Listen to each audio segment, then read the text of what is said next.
একঘেয়ে পনির আলুর তরকারি খেয়ে মুখের স্বাদ চলে গেছে?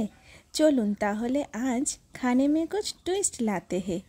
প্রথমে দুটো আলু ও দুটো ক্যাপসিকাম কিউব করে কেটে নিন। আলু ক্যাপসিকামের কিউবগুলো এমনভাবে কাটবেন যাতে সেগুলো পনিরের কিউবের সাথে অ্যাডজাস্টেবল হয়ে যায়। তারপর সেগুলো ভালোভাবে ধুয়ে সরিয়ে রাখুন। এরপর 200 গ্রাম মতো পনির কিউব নিয়ে সেগুলিতে পরিমাণ মতো নুন, হলুদ ও লঙ্কার গুঁড়ো মিশিয়ে ভালো করে ম্যারিনেট করে রাখুন। এবার একটি কড়াইয়ে পরিমাণ মতো সর্ষের তেল দিয়ে তাতে প্রথমে পনিরের কিউবগুলো দিয়ে হালকা ভেজে নিন। তারপর ওই তেলেই ক্যাপসিকাম কিউবগুলো দিয়ে ওপর থেকে অল্প নুন ছিটিয়ে হালকা ভেজে নিতে হবে। ক্যাপসিকাম ভাজাগুলো নরম হয়ে আসলে তা থেকে তেল ছেঁকে তুলে নিন। এবার ওই তেলেই আলুর কিউবগুলো দিয়ে দিন এবং ওপর থেকে আরও একটু নুন ছড়িয়ে দিন। তারপর ঢাকা চাপা দিয়ে আলুগুলোকে বেশ কিছুক্ষণ ধরে নরম নরম করে ভেজে তুলে নিন।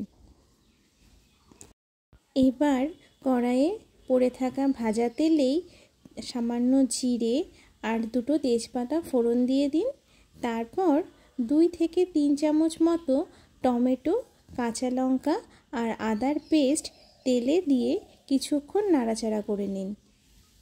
এরপর ওর মধ্যে এক এক করে 1 চামচ মতো নুন, হাফ চামচ হলুদ গুঁড়ো, 1 চামচ জিরে গুঁড়ো, হাফ চামচ মতো ধনে গুঁড়ো, 1 চামচ কিচেন কিং মশলা, হাফ চামচ লঙ্কার গুঁড়ো আর 1 চামচ মতো চিনি দিয়ে ভালোভাবে মিশিয়ে নিন এবং কষাতে থাকুন। কষা মশলা শুকিয়ে আসতে শুরু করলে তার মধ্যে পরিমাণ মতো জল অ্যাড করে দিন এবং ভালো করে জলে মশলা মিশিয়ে কিছুক্ষণ রেখে দিন।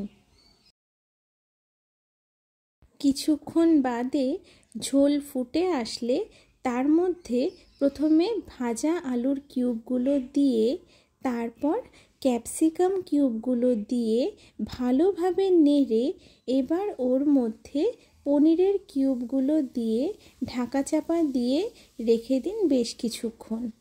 5-7 মিনিট ঢাকা চাপা দিয়ে রাখার পর ঢাকা তুলে ঝোল গাঢ় হয়ে আসলেই দেখবেন রেডি হয়ে গেছে আলু ক্যাপসিকাম পনিরের তরকারি। গরম গরম রুটি বা পরোটার সঙ্গে সার্ভ করে দিন আলু ক্যাপসিকাম পনিরের তরকারি।